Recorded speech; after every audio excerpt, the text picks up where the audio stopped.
Two people hurt after shots were fired overnight in a 6th Street bar. Tonight, bar staff describes how they say it happened and how buildings could help keep Austin's downtown entertainment district more safe.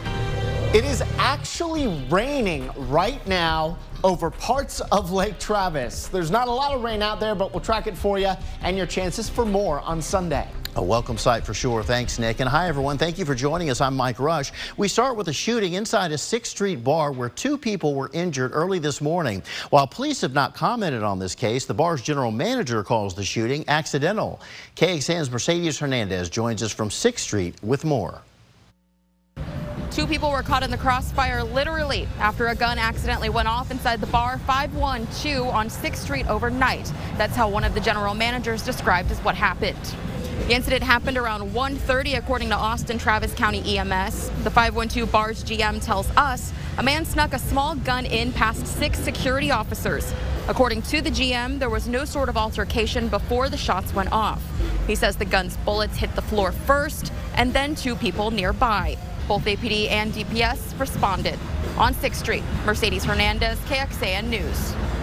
Austin Travis County EMS said 2 adults had minor injuries from that incident, but the injuries were likely not the result of a direct bullet strike, they say. One person was detained after the shooting, but APD has not said if anyone has been arrested. Going in depth now, violence on 6th Street inspired a city initiative aimed at making the entertainment district more safe. In June 2021, police responded to what they called a mass shooting on East 6th Street. One person died and at least 14 others were hurt. The shooting at Moose Bar led city leaders to create the Safer 6th Street initiative, which includes things like adding a 6th Street EMS staging area, training door staff, and better communication with Austin police. In May, Austin police said that there had not been a shooting in that area in months. Now, according to the Texas Alcoholic Beverage Commission, businesses that sell alcohol are required to display certain signage showing whether people are allowed to carry handguns inside. Businesses that get 51% or more of their income from alcohol sales have to post a red sign indicating that having a handgun on the premise is not allowed. Businesses that get less than 51% of their income from alcohol sales display a blue sign, which allows for licensed carry. The bar where this morning's incident happened has a blue sign.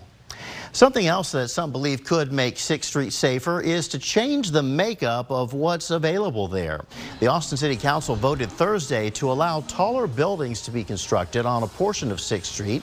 Stream Realty, which owns over 40 properties on 6th Street, wants to transform the popular strip between Natchez and Sabine Streets to make it a place people go during the day and not just at night for the bars. Our idea is widen the sidewalks, create some sidewalk cafes, get traffic moving through there, and open it up on a 24/7 to where it's not just Thursday through Sunday nighttime activity. With this plan, the company wants to open up buildings that would be used for mixed use, such as homes, offices, and retail space. The Austin Police Department's trafficking unit was able to rescue a person held captive by human smugglers this week. According to APD, they worked for 20 hours straight after receiving a report of an adult being held captive. Over 60 people from 9 different units were able to rescue that person and arrest 2 suspects. This is the 16th recovered human smuggling victim this year.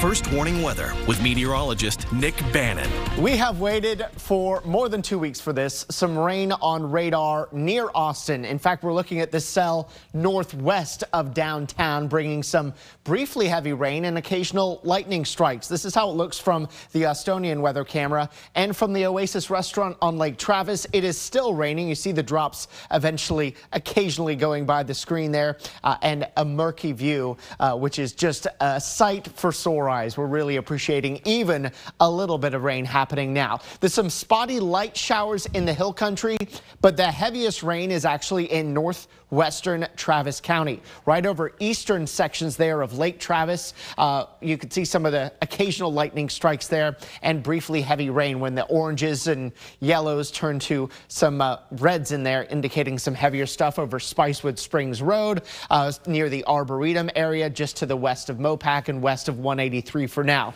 This is drifting slowly south and eastward. I'm a little hesitant to say that it's going to make it to, say, downtown Austin, because these spotty showers and cells have been pulsing up and also falling apart rather rapidly. But generally to the southeast of this area of rain is the area at the highest chance of getting in on a little bit of it before it completely falls apart. Most of us, unfortunately, still staying dry and still triple-digit heat with upper 90s and low 100s for most of us at this hour. So we'll cap rain chances at only 10% for the next several hours. You see the temperatures falling away from any rain. You're still seeing some sunny breaks out there. 90s by 9, 80s here at 11. Coming up in first warning weather, we'll keep watching the spotty storms for now, and also the potential for a few more here tomorrow. We'll show you a slight drop in the heat, and we're still watching the tropics closely. All right, Nick, thanks.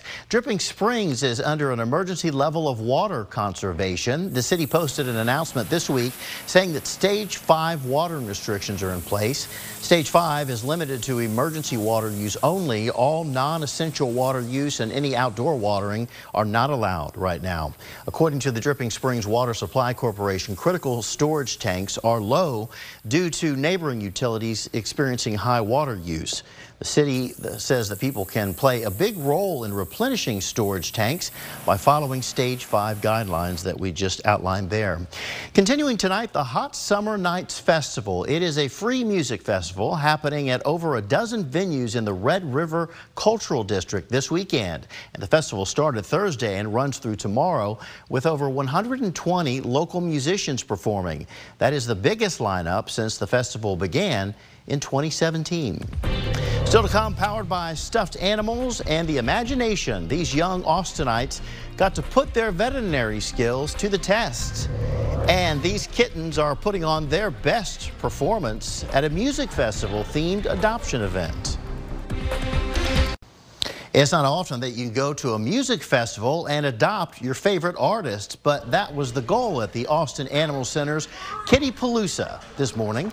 The music festival themed event featured dozens of kittens with musician-inspired names like Simon and Purfunkel, Kitty Minaj, and the notorious CAT.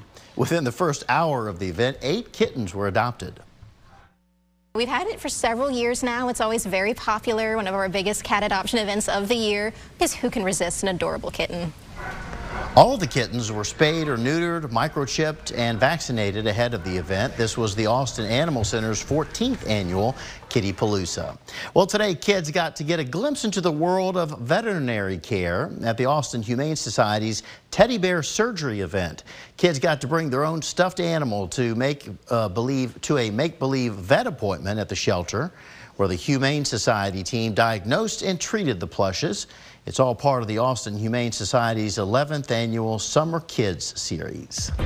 It was almost record-tying heat today. We got up to 105, the record being 106. Our focus now is on a little bit of rain falling in parts of the area. In fact, parts of Travis County. A little bit of a downpour coming over you in eastern sections of Lake Travis, and also areas along or just to the west of Mopac near the Arboretum. A downpour in the air there, and you can see some of the leftover rain still coming down over Lake Travis now, which is right where we want it, right?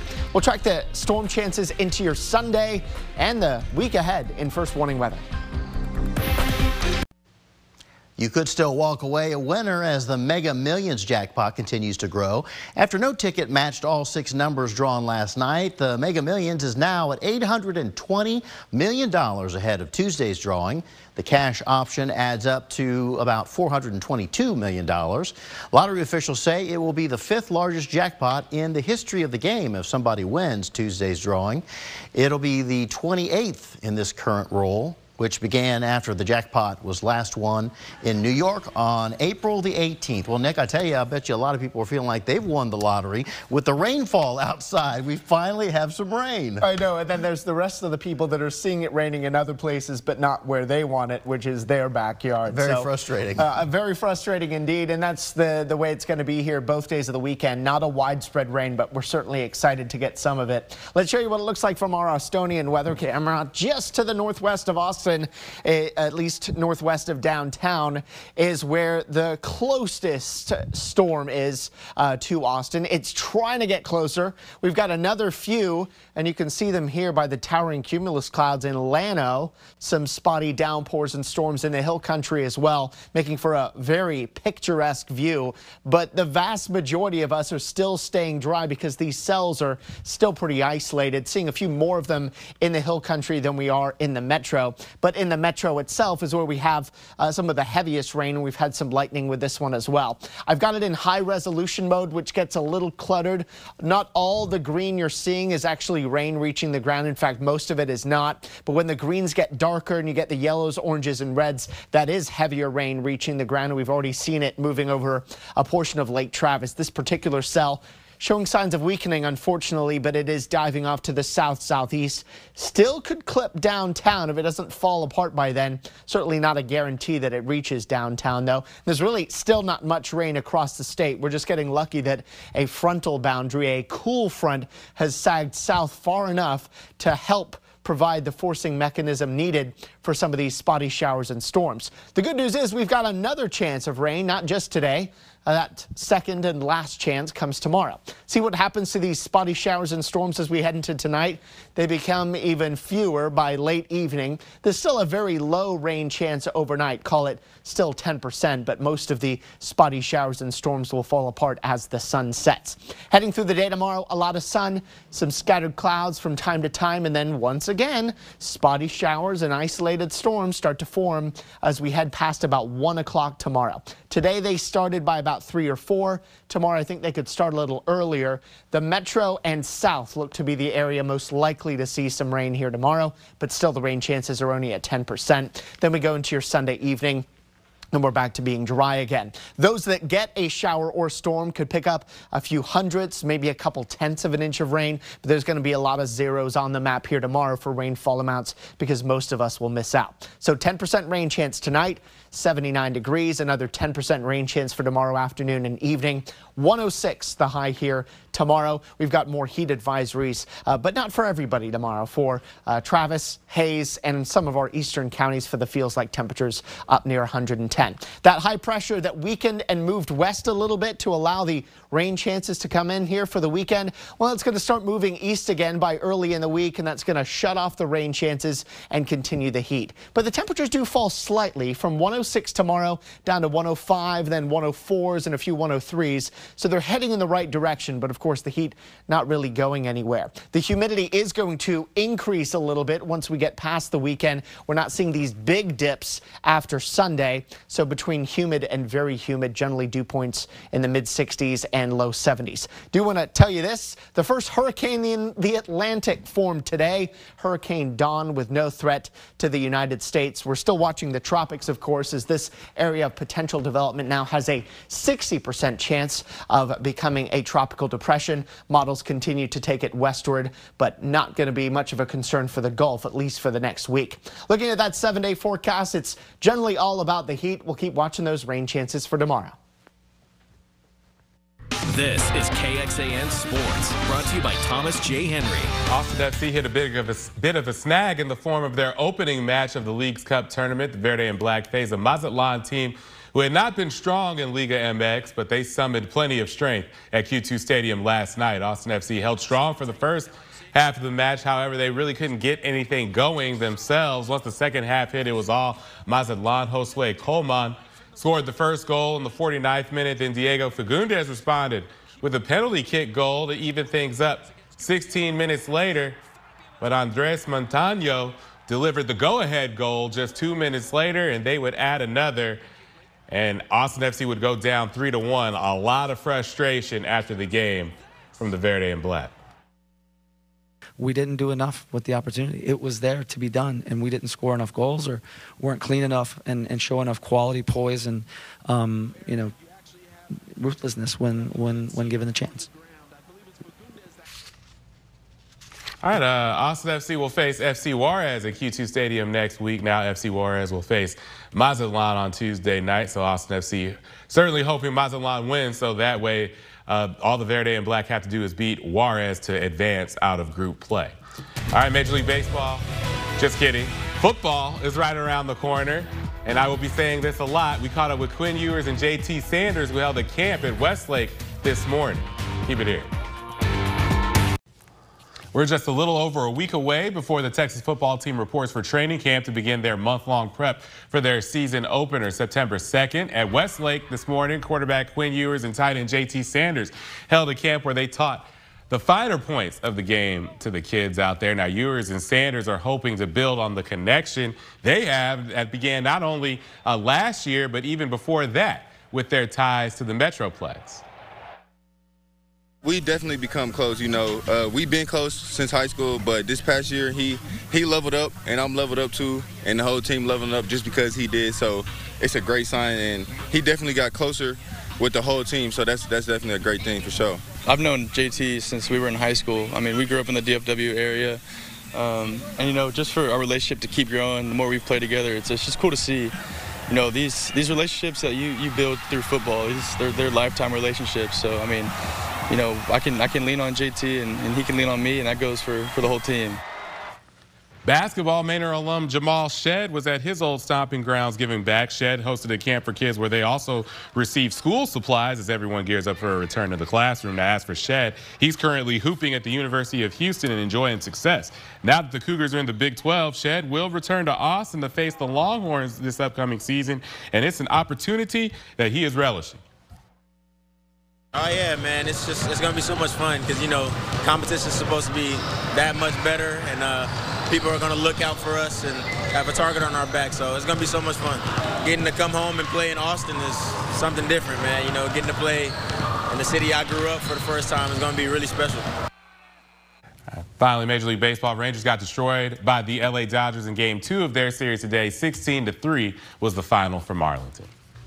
Hey, look at this shot from our Lorenz and Lorenz 360 cam from Westlake Hills, looking at that one lone storm moving through portions of Travis County. This is how it looks from the Austonian looking north. It's actually creeping into North Austin now, and some beneficial rain for some, but most of us will miss it. Of course, we'll keep tracking on the KXAN weather app. All right, that storm should stick around and bring its friends. Have a good evening, everybody.